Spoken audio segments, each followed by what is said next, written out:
3월 달을 들어서면서 마태복음 본문을 연속해서 설교하려고 합니다. 이제 흔히 강해 설교 이렇게 이름을 붙입니다만 강해 설교와는 사실 성격이 조금 다르고 본문을 연속해서 그러니까 우리가 지난번에 중단되었던 마태복음 20장에서부터 다시 설교를 시작해서 가능한 마태복음 전체를 끝내려고 합니다. 오늘 본문은 소위 치맛바람 본문이라고 불려지는 본문이지요.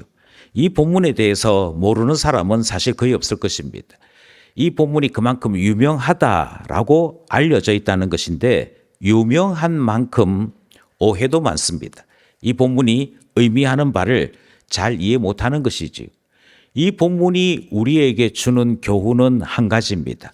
제자들이 아직까지 그들의 신앙과 그들의 가치관이 모호하다 이 사실을 말씀하는 것이 본문 내용입니다. 그러니 이 본문을 제대로 읽었다면 제자들의 이 모호함에 혹시 나도 그렇지 않은가 생각하는 것이 옳습니다. 다르게 말씀드리면 이 본문은 우리에게 구체적으로 너도 모호하지 않도록 싸워야 한다. 신앙생활이 모호하지 않도록 분명해야 된다. 이 말씀을 우리에게 전하고 있는 것이지요. 그러니 기억하셔야 됩니다.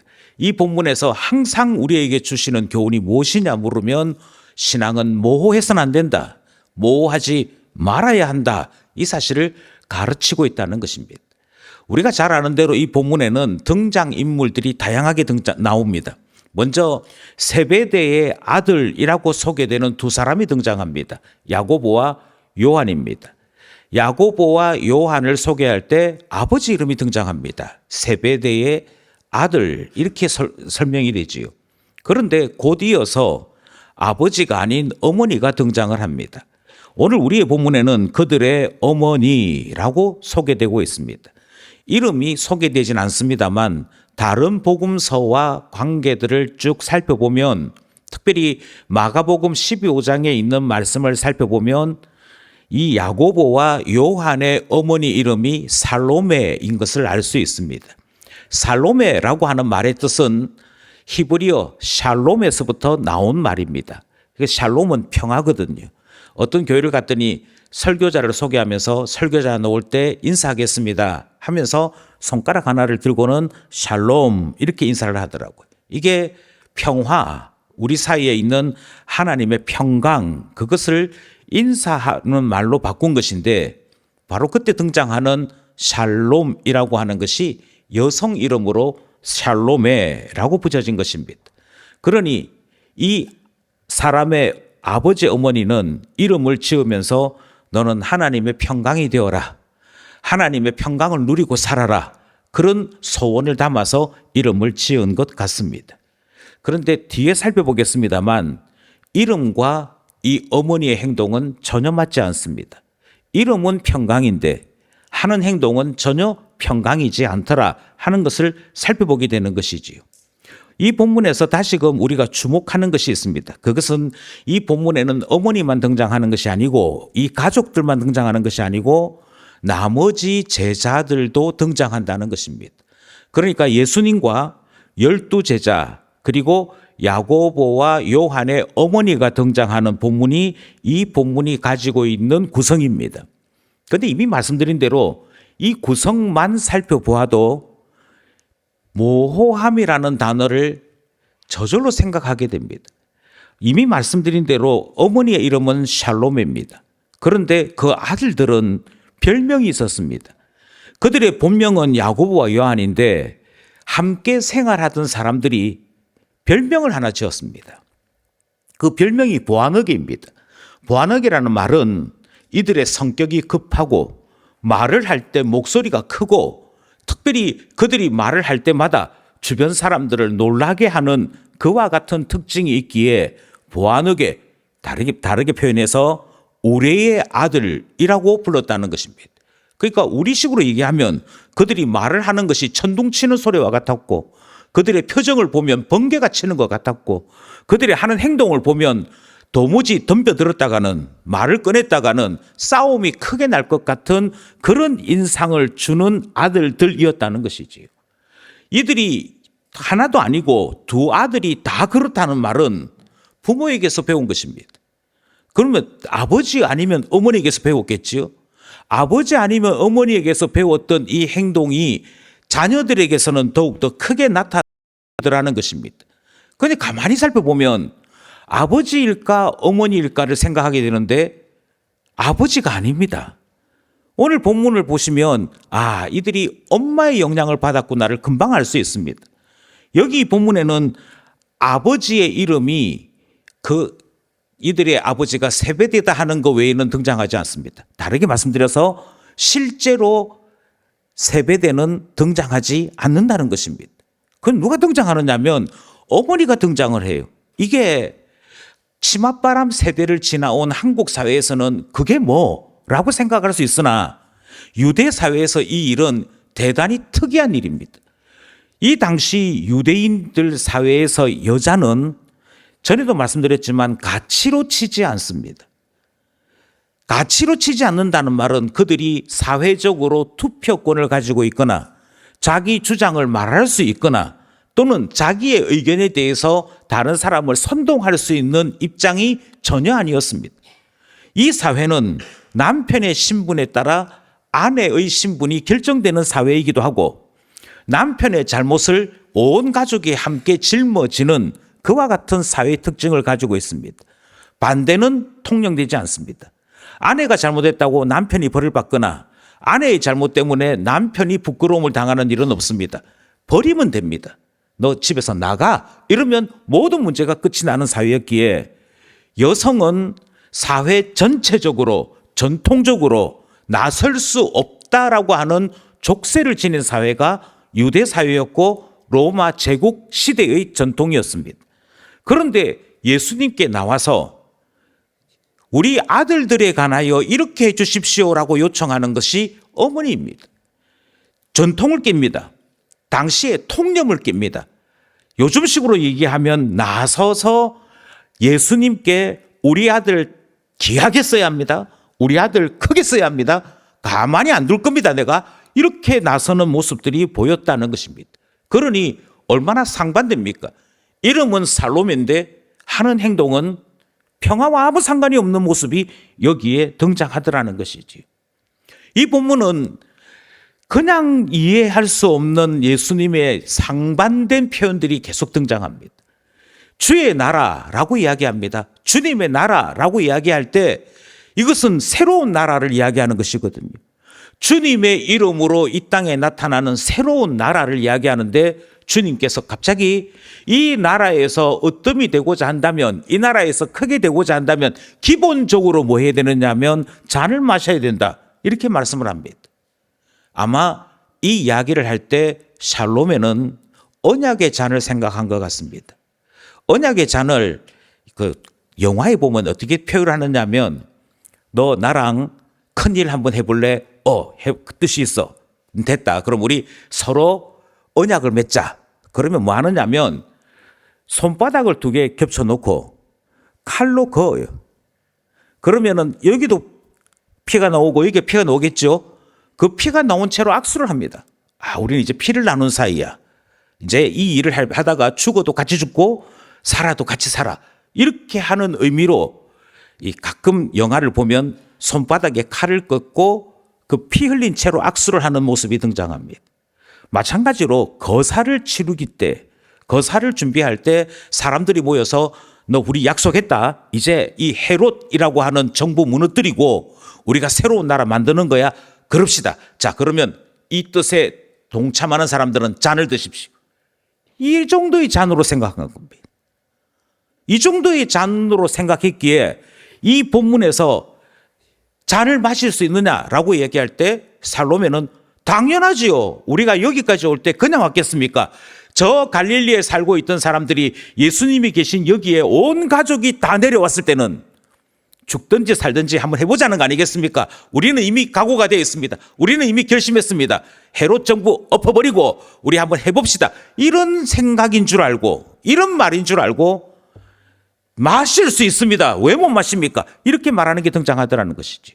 그런데 예수님의 말씀하신, 예수님이 표현하신 잔하고는 성격이 전혀 다른 것을 우리는 본문에서 계속 확인하게 되는 것입니다.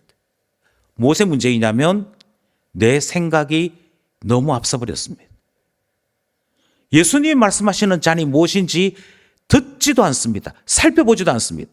그리고는 내 생각이 앞서서 예수님에 대하여 말하는 모습이 등장하는 것이지요. 오늘 본문에서는 더 놀라운 모호함이 등장합니다. 그래서 예수님 보시기에 이 사람들이 뭘 모르면서 마신다고 그러네, 택도 없다, 이렇게 하셔야 되는데 예수님께서는 뭐라고 말씀하시냐면, 야, 너희가 이게 무슨 잔인지도 모르고 마신다고 하네. 그렇게 하시고 난 다음에 다시 한 말씀을 더 하십니다. 그게 우리로 하여금 더 큰 모함을 주는 것이지요. 22절입니다. 22절 함께 합독합시다. 시작. 예수께서 대답하여 이르시되 너희는 너희가 구하는 것을 알지 못하는도다.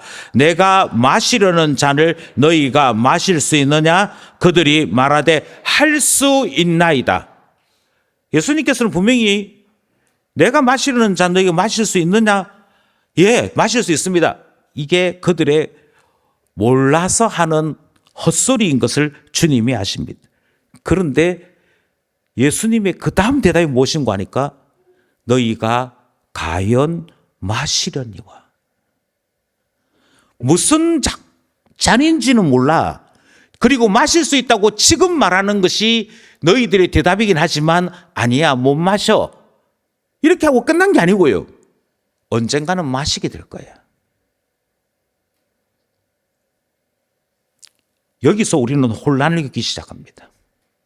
이게 우리 이야기거든. 너 주를 위해 살 수 있니? 아유, 저는 주를 위해 못 삽니다.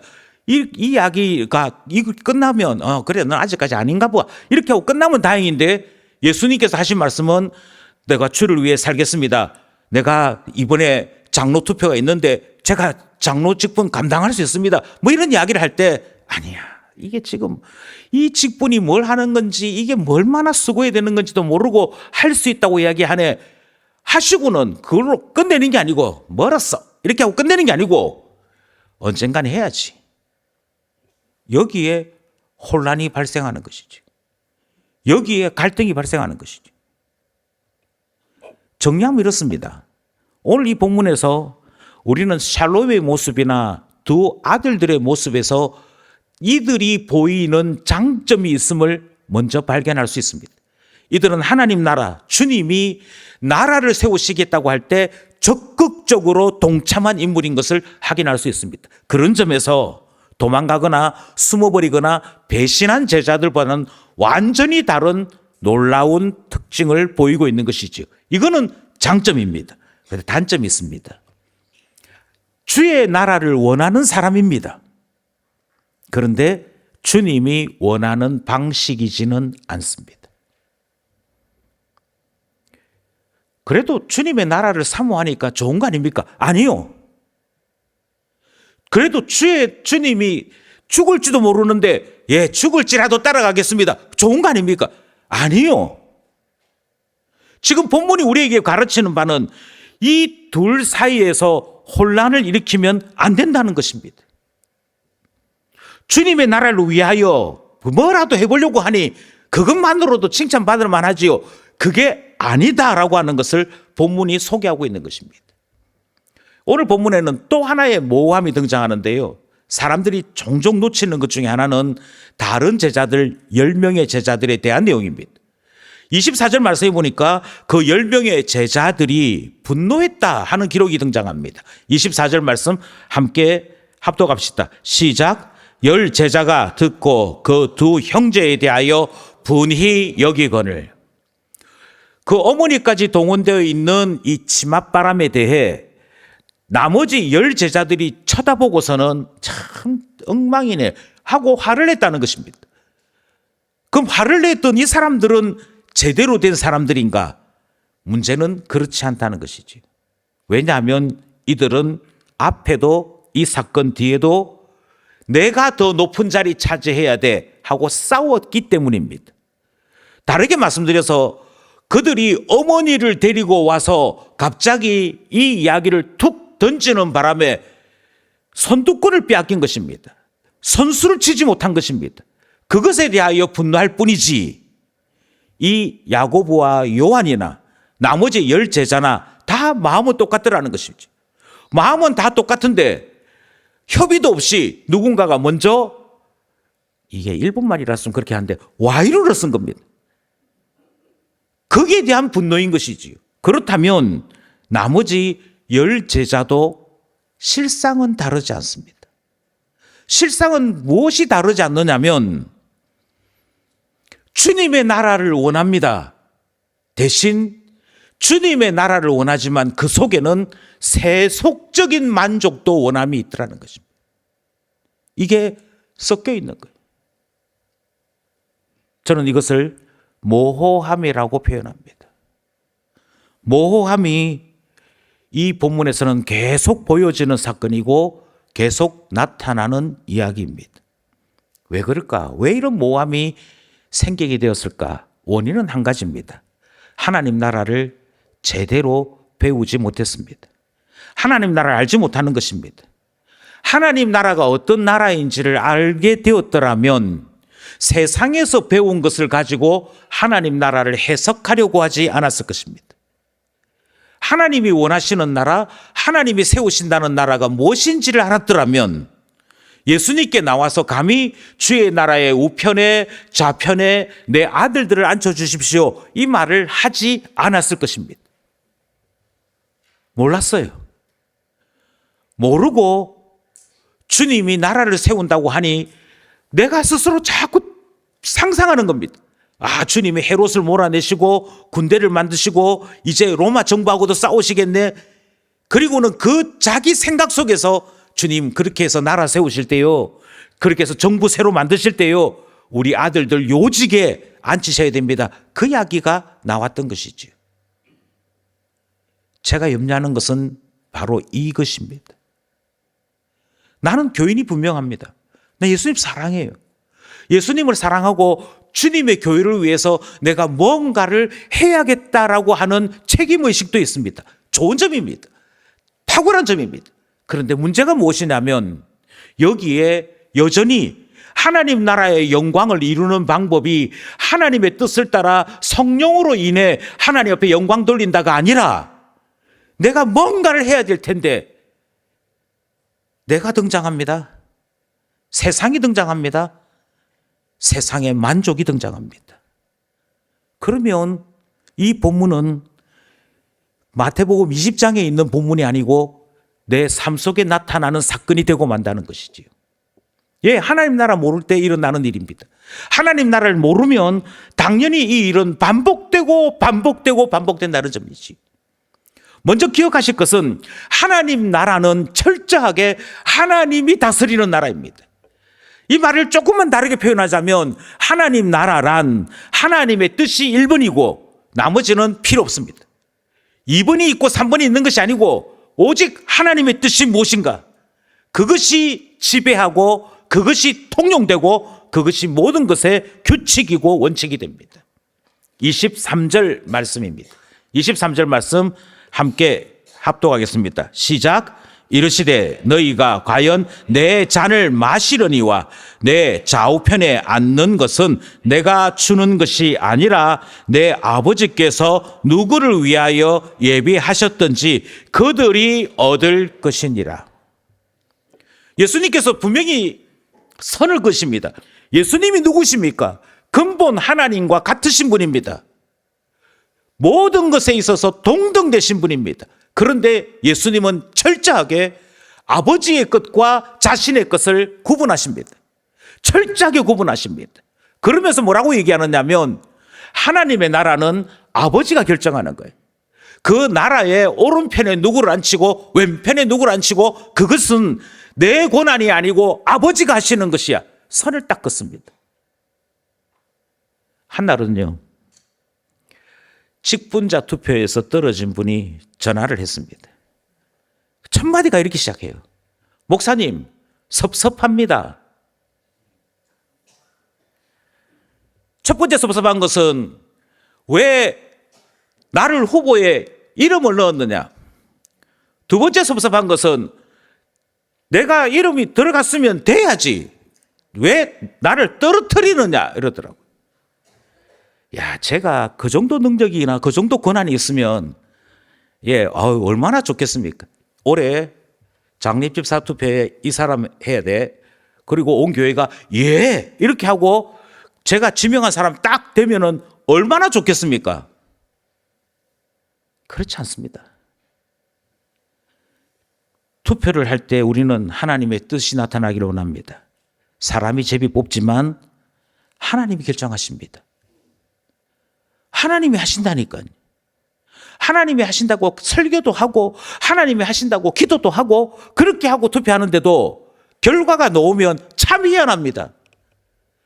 중직자 뽑는 일에 그나마 이 사람은 이 정도쯤 되는 사람이야 한 사람이 후보되었거나 한 사람이 투표된 거 아니겠습니까? 그런데 그만 내가 떨어졌다는 그 실망감에 사람을 원망하기 시작합니다. 교회를 원망하기 시작합니다. 아니요. 다시 말씀드립니다. 하나님 나라는요. 하나님이 결정하십니다. 하나님께서 하나님 나라만 결정하시는 것이 아니고 모든 것을 결정하십니다. 그러면 무엇을 살펴야 되느냐면 하나님 뜻이 무엇입니까? 하나님께서 원하시는 바가 무엇입니까? 그거 살펴야 되는 거 아니겠습니까? 저는 목사고시 2번 떨어졌습니다. 2번 떨어졌는데 시험으로 떨어질 리가 없는데 성적이 59점 나왔습니다. 제가 당시 고시부 서기에게 이렇게 요청했습니다. 시험지 좀 보여주십시오. 제가 뭘 틀렸기에 59점인지 시험지 좀 보여주십시오. 그때 고시부 서기이신 목사님이 이렇게 얘기합니다. 아요, 59점에 느끼는 바가 없나? 예? 뭘 느껴야 됩니까? 60점이면 합격인데 59점 준 이유는 네 답안지가 59점이란 말이 아니고 너 이번에 떨어져야 된다. 그 말 아니겠나? 이것을 다시 채점해도 59점 준 그 사람이 채점하고 여기에 대해서 다시 문제를 제출해도 그 사람이 문제를 내는 건데 지금 이게 따진다고 해결되겠나? 그 다음 말이 중요합니다. 그러니 이제부터는 하나님이 왜 너에게 이런 일을 하게 하셨는지 하나님 뜻을 찾아라. 목사고시 떨어졌습니다. 그 다음 회의가 됐는데 또 떨어졌습니다. 또 59점이. 하나님 뜻이 뭘까? 제가 그때까지만 해도 참 교만했습니다. 유학을 가면 당연히 학위 받아서 돌아와서 박사 될 줄 알았습니다.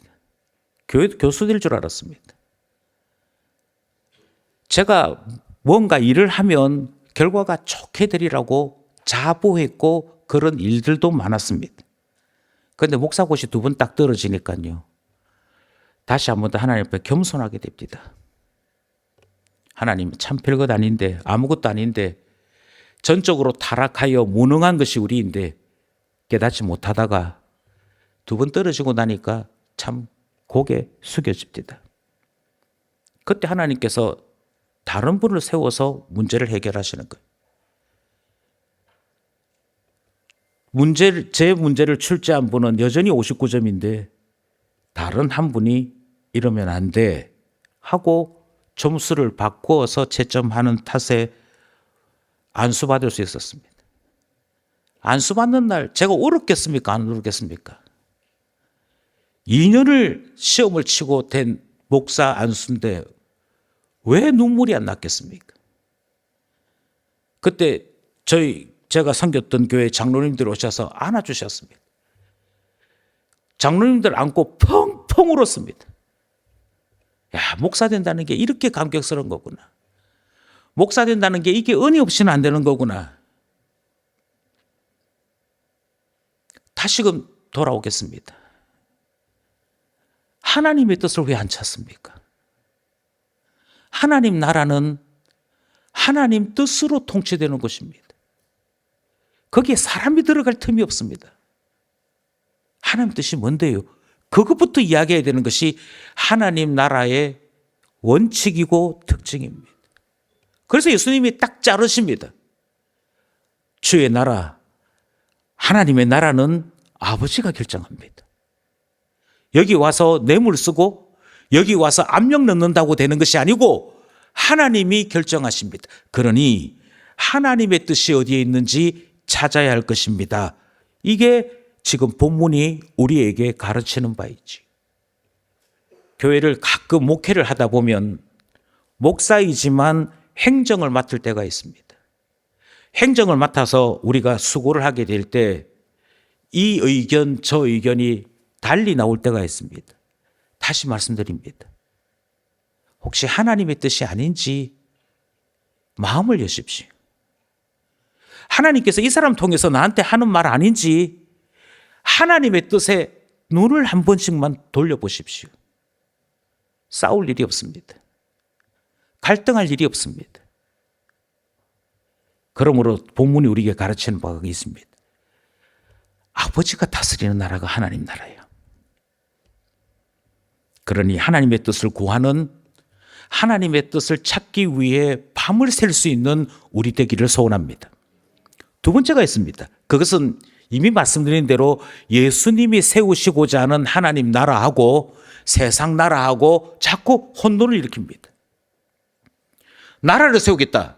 이거를 제대로 듣지 못하면 오해합니다. 어떻게 오해하느냐면, 나라를 세운다고? 지금 우리나라 있잖아. 우리나라 있는데 또 나라를 세운다고? 알겠다. 지금 있는 나라 무너뜨리고 하나님 나라 세운다는 것이구나. 이것은 지금 크게 착각하는 겁니다. 하나님 나라하고 세상 나라하고 자꾸 착각하는 것입니다. 아니요. 빌라도가 물었지요. 너가 나라 세운다며? 네 나라 어디 있는데? 네 앞에 있네. 빌라도가 무슨 말인지 이해를 못했습니다. 나라를 세운다며? 그러면 로마 제국을 무너뜨리든지 헤롯 정부를 무너뜨리든지 그게 나라 세우는 거 아니야? 그런데 예수님이 대답은 전혀 달랐습니다. 그건 세상 나라이고 그건 사람들이 말하는 나라이고 내가 세우고자 하는 것은 하나님의 나라, 하나님의 통치가 임하는 그 나라를 세우겠다라고 말씀하십니다. 하나님이 말씀하시는 그 말씀이 법이 되고 하나님이 원하시는 뜻이 우리 모두의 목표가 되는 그런 나라, 하나님께서 우리에게 요구하시는 그것을 기쁨으로 받아들이며 열심을 내는 사람들의 모임이 되는 나라, 그 나라를 하나님 나라라고 부르십니다. 그 나라는 공산주의 국가에도 세울 수 있습니다. 그 나라는 민주주의 국가에도 세울 수 있습니다. 그 나라는 중립 국가에도 세울 수 있습니다. 가난한 나라든 부한 나라이든 아무 상관이 없습니다. 하나님을 인정하는 것과 하나님의 통치를 전심으로 받아들이면서 주의 뜻대로 살겠다라고 고백하는 모든 사람들, 모든 지역에서 세워질 수 있는 나라입니다. 구원받은 자들이 하나님의 영광을 위하여 살아가는 나라, 그것이 주님이 원하시는 하나님의 나라입니다. 그런데 어떻게 해요? 자꾸만 여기에 세상 것을 집어넣습니다. 그래도 돈이 있어야 안 되겠습니까? 나라 하나 세우겠다는데 돈 없어야 되겠습니까? 제가 돈이 있으니 제 돈 쓰십시오. 그리고 기억해 주십시오. 내가 분명히 돈 이만큼 헌금한 겁니다. 지금 섞여 있어요. 섞여 있는 것이 어느 때 나타나느냐 하면 나 없이 교회 되나 보자 이런 말 할 때 여지없이 등장합니다. 25절이지요. 25절 말씀입니다. 함께 합독합시다. 시작. 예수께서 제자들을 불러다가 이르시되 이방인의 집권자들이 그들을 임의로 주관하고 그 고관들이 그들에게 권세를 부리는 줄을 너희가 알거니와. 세상 나라들은 다 똑같다는 것입니다. 세상 나라는 어떻냐면 위아래 계층이 있습니다. 위아래 계층이 있어서 고관이라고 불려지는 자들은, 높은 자리에 있는 자들은 반드시 아래쪽에 있는 사람들을 다스리려고 합니다. 지배하려고 합니다. 그게 세상 나라입니다. 그 세상 나라가 또 하나 생기는 것을 원해서 주님이 나라 세우시겠다는 것이 아니라고 말씀합니다. 여기에 등장하는 단어들을 하나씩 하나씩 보십시오. 주관합니다. 권세를 부립니다. 그러면서 나 자신은 높아지고 자꾸만 다른 사람들을 압제합니다. 그게 세상 나라라고 한다면, 그래서 내가 한 자리를 차지하게 되는 것, 주님의 나라의 오른편 왼편에 앉는 일이 권세를 얻는 일, 힘을 얻는 일, 권력을 얻는 일로 표현되어졌다면 주님은 분명히 이렇게 말씀하십니다. 그거는 이방인들, 세상 사람들이 하는 짓이고, 이렇게 말씀하시죠. 혼돈해서는 안 됩니다. 헌금을 많이 하신 한 분이 있었습니다. 장로님이신데요, 이 장로님, 이 교회의 여러 가지 일들을 결정하게 되는 일이 자주 생겼습니다. 장로님, 우리 이번에 온풍기를 하나 구입하려고 하는데 돈이 한 400 듭니다. 어쩔까요? 이렇게 자꾸 물어보게 되더라는 거예요. 그러니까 돈이 이분에게 있으니까, 돈이 있다는 이유만으로 자꾸만 이분에게 모든 결정권이 몰려들기 시작합니다. 아니, 교회가 결정하시고 그 교회 결정에 따라서 우리는 헌금하면 되는 건데, 그 과정을 생략하고 자꾸만 이분에게 와서 장로님 어쩔까요? 이렇게 하는 일이 벌어지는 것입니다.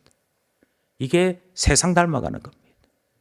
이게 교회 세운다고 말은 하는데 그만 모호해진 겁니다. 하나님 나라와 세상이 전혀 구분되지 않는 섞여버림이 일어난 것이지. 한 번은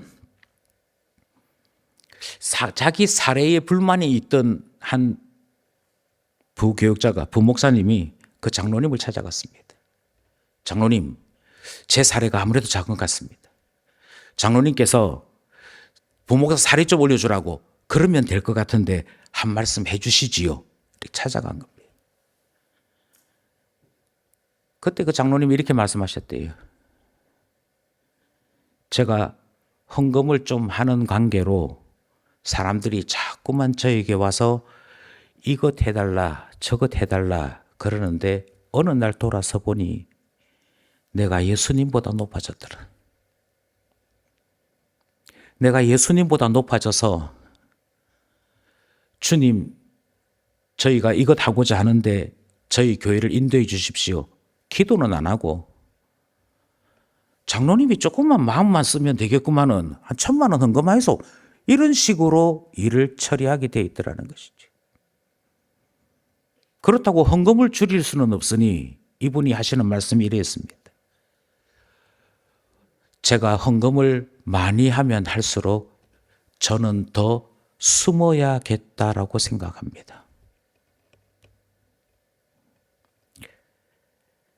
잠시 착각하면, 잠시 생각, 잠시 잘못하면 우린 자꾸만 세상 방식으로 합니다. 마음 한편으로는 교회를 위해서, 그런데 그 교회를 위해서 하는 행동은 세상 방식입니다. 이게 모함입니다. 이게 모함입니다. 아닙니다. 주님은 그것이 잘못되었다고 지금 계속 말씀하는 겁니다. 우리 모두 다 주님을 사랑합니다. 우리 모두 다 교회를 사랑합니다. 우리 모두 다 주의 교회, 주님의 나라인 교회가 부흥하고 확장되기를 원합니다. 그런데 부흥하고 확장되기를 원하여서 주님 나라를 사모하는 우리가 그 방법에만 들어가면 자꾸만 세상 따라갑니다.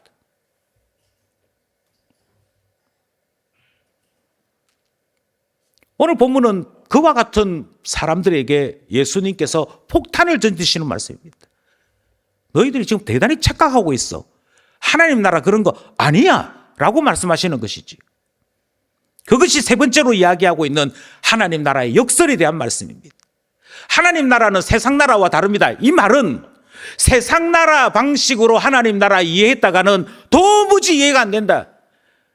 세상과 전혀 다른 하나님 나라를 봐야 된다, 그 말씀이지. 26절 27절입니다 26절부터 읽겠습니다. 시작. 너희 중에는 그렇지 않아야 하나니 너희 중에 누구든지 크고자 하는 자는 너희를 섬기는 자가 되고, 27절 너희 중에 누구든지 으뜸이 되고자 하는 자는 너희의 종이 되어야 하리라. 이게 우리가 헬라어라고 하는 언어를 접하지 않아서 그렇는데요. 이 본문은 수사학적인 표현이 등장합니다. 어떻게 등장하느냐면 26절에 이렇게 되어 있죠. 누구든지 크고자 하는 자는, 다르게 얘기해서 내가 저 사람보다 조금 더 나았으면 좋겠습니다, 조금 더 높은 위치에 이르기를 원합니다 하는 사람은 어떤 사람이 되어야 되느냐면 집사가 되어야 됩니다.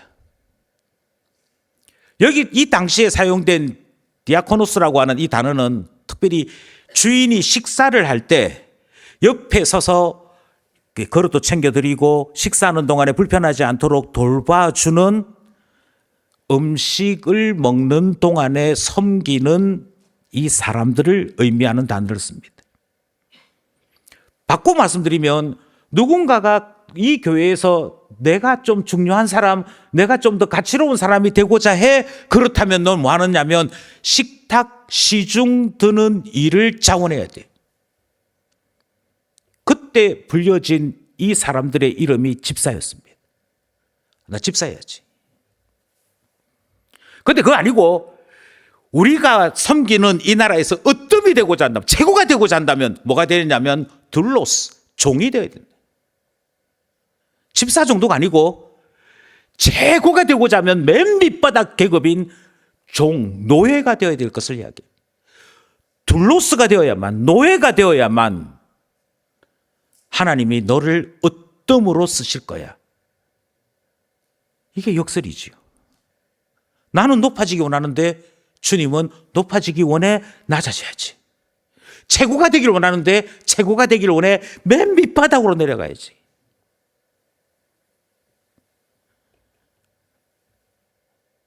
이게 이해가 되어져야 돼요. 이게 이해가 되어질 때 주님이, 아무 죄 없으신 주님이 죄 많은 나를 위하여 죽으셨다는 말이 이해가 되어집니다. 왜냐하면 이 하나님 나라의 원칙, 이 하나님 나라의 역사를 제일 먼저 철저하게 순종하신 분은 예수님이시기 때문입니다. 그래서 예수님이 맨 마지막, 오늘 우리 본문 맨 마지막 절에 이게 이해되어져야만 구원이 이해되어진다라고 말씀하시는 내용이 등장합니다. 그게 28절 말씀이지요. 이 모든 것은 다 구원과 연결이 되어 있습니다. 28절 함께 합독합시다. 시작. 인자가 온 것은 섬김을 받으려 함이 아니라 도리어 섬기려 하고 자기 목숨을 많은 사람의 대속물로 주려 함이니라. 아멘. 여러분, 이 설교는 살로메를 비방하기 위한 목적이 아닙니다. 세상에 그렇게 엉망의 사람들이 있더라고. 아닙니다. 나머지 10 제자들을 비방하려고 하는 목적이 아닙니다. 우리가 이 말씀을 듣는 것은 이들이 다른 사람 아니라 바로 오늘을 살고 있는 나라는 점에 고민이 있고 염려가 있기에 이 말씀을 대하는 거 아니겠습니까? 예, 여기에서 봐야 될 것은 우리 자신입니다. 예수님께서 이거 아니야, 너희들이 아직도 세상 나라하고 하나님 나라 혼돈하고 있네, 그 말을 듣는 즉시 나를 생각하는 것이지, 나는 그렇지 아니한가? 나는 어떤가? 크게 문제된 적은 없습니다만 저희 교회도 중직자 선거 때문에 여러 시험이 들었고 여러 사람이 나간 일이 있습니다.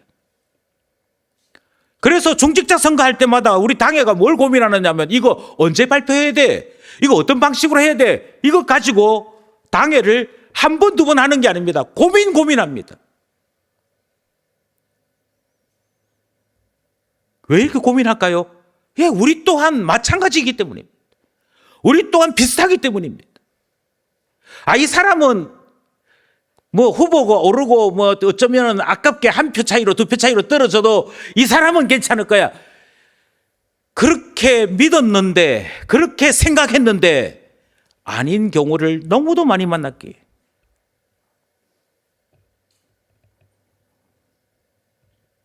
예, 제가 이 말씀을 드리는 이유는 한 가지입니다.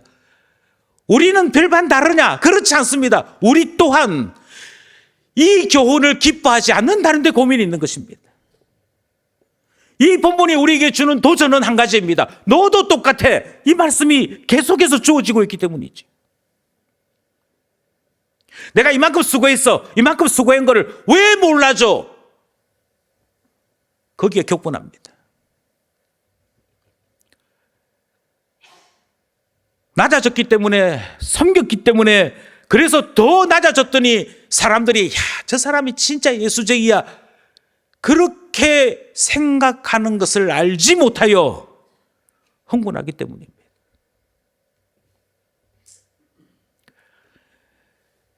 저는 이 설교 한편으로 하나님 나라를 사모하는 사람이 되며 동시에 하나님 나라를 위해 수고하는 사람이 될 것이라고 생각하지 않습니다.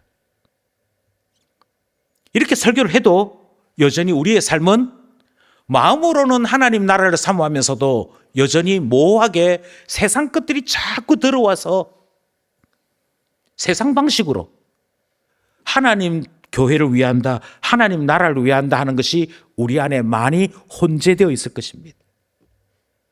그럼에도 불구하고 모르고 사는 것보다는 그런 우리가 발견되기를 원하는 것입니다. 안수연이라는 의사를 혹시 아십니까? 안수연이라고 하는 의사는 1972년생이었고 고려대학교 91학번에 학사, 석사, 박사 과정을 이수한 내과 의사였습니다. 이 사람은 영락대학교 청년부 의료선교부에 속해 있었고, 그러니까 교인이란 말이지요. 한국 누가의 회원이었으며 여러 신문 또 블로그에 글을 기고하는 프리랜서 칼럼니스트이기도 했습니다. 이 사람이 매우 특별한 것은 환자를 대하는 의사의 태도였습니다. 주로 암 환자를 담당했는데요. 암 환자들이 입원을 하면 그날 한밤중에 의사 한 사람이 찾아가는 겁니다. 그 당직이든 뭐든 그 상관없이 자기 환자가 들어오고 그 병실에 중환자가 들어와서 입원을 하면 반드시 이 안수연이라고 하는 사람이 밤중에 찾아갑니다. 그게 뭐 보통 진통제 맞고 정신이 없잖아요. 그래서 이게 지금 내가 병원에 있는지 이 세상을 떠났는지 구분도 되지 않는 그 위험한 상황에 이 의사가 가서 앙상한 환자의 손을 잡고 아주 진심으로 기도합니다. 이 기도 소리를 같은 병실에 있는 사람들이 다 듣습니다. 여호와 라파 치유의 하나님, 우리 환자분의 병을 낫게 해주십시오. 좀 더 시간을 주셔서 사랑하는 가족들의 얼굴을 한 번이라도 더 볼 수 있게 해주시고, 아무도 알아주지 않았습니다. 그런데 환자들은 저 사람이 진짜 의사야. 저 사람이 진짜 예수쟁이야. 환자가 그렇게 치료를 받다가 돌아가시게 되면 장례식장을 찾아갔습니다. 한 번은 백혈병을 앓는 9살짜리 어린이가 치료를 받게 되었습니다. 이름이 은진이라고 하는 아이였습니다. 이 당시만 해도 백혈병 약이 특별한 게 없었던 것 같아요. 입원했다 퇴원했다를 반복하는데 병원 진료 기록서에 주민등록번호가 기록되어 있지 않습니까? 생일날 찾아갔습니다. 찾아가서 생일 케이크를 주고 모자를 씌워주고 그리고 축하해 줬습니다. 그리고 복음 전했습니다. 어느 날 마지막 숨을 몰아쉬고 있는 이 은진이가 그의 엄마에게 이렇게 말했다고 합니다. 엄마, 나 두렵지 않아. 복음을 이해한 거예요. 그리고 마지막 호흡을 다했다고 합니다. 2000년 의약분업이 실시되었을 때 모두가 다 자기 밥그릇 챙기느라고 의사들이 파업을 했습니다. 유일하게 병원에 남아서 내 환자들을 치료하는 일 포기할 수 없다고 진료실에 남았습니다. 동료들이 튀려고 한다 비난받을 때도 병실을 지켰습니다. 그랬던 그가 군의관으로 근무하는 중에 유행성 출혈열에 감염되어 갑자기 죽게 되었습니다. 그때가 2006년 1월 5일 밤 10시 30분 후배 의사들이 사망 선고했습니다. 그때의 나이 33세입니다. 제가 이 이야기를 길게 드리는 이유는 이 이야기를 들을 때 우리의 마음은 두 가지로 움직인다는 겁니다. 야, 진짜 저래야 예수쟁이지. 저래야 진짜 예수 믿는 의사지. 이야기를 듣는데 은혜가 되네. 눈물이 나네. 그 마음이 하나 있어요. 근데 또 하나의 마음이 있습니다. 집사님, 그래서 집사님의 자녀도 이렇게 살기를 원하시는 거죠? 라고 물으면 말이 달라집니다. 33세 짧게 살다가 예수쟁이로 살다가 죽었다는 말에 그만 마음이 달라집니다. 그래도 우리 애는 좀 오래 살았으면 좋겠습니다. 그래도 돈 좀 벌고 살았으면 좋겠습니다. 환자 돌보고 다 좋은데 그것보다는 그래도 이 세상에서 좀 유명해졌으면 좋겠습니다. 두 개의 마음이 우리에게는 같이 있습니다. 이 말씀을 드리는 이유는 그런 우리가 먼저 보였으면 좋겠습니다. 나에게는 두 개의 마음이 있구나. 그 다음에는요, 하나님 나라를 조금 더 배워가면서 예수님께서 우리에게 주신 대속의 은혜를 조금 더 깊이 체험하면서 세상 것은 헛것이고 하나님만이 참되구나, 이것을 배워가는 우리였으면 좋겠습니다.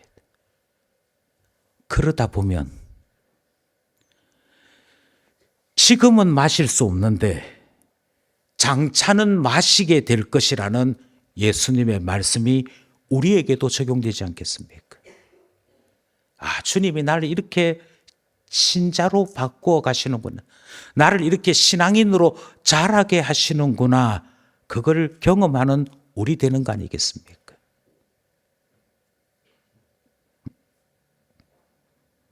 시간 관계상 설교를 여기에서 줄입니다만 다시 한번 강조하고 싶습니다. 우리는 아직은 모호한 신자입니다. 하루아침에 바뀌지는 않을 것입니다. 그럼에도 불구하고 예수님의 이 말씀을 기억하면서 신앙을 배웁시다. 하나님 나라에서 높아지려면 낮아져야 된다. 섬기는 자가 되어야 한다. 그때서야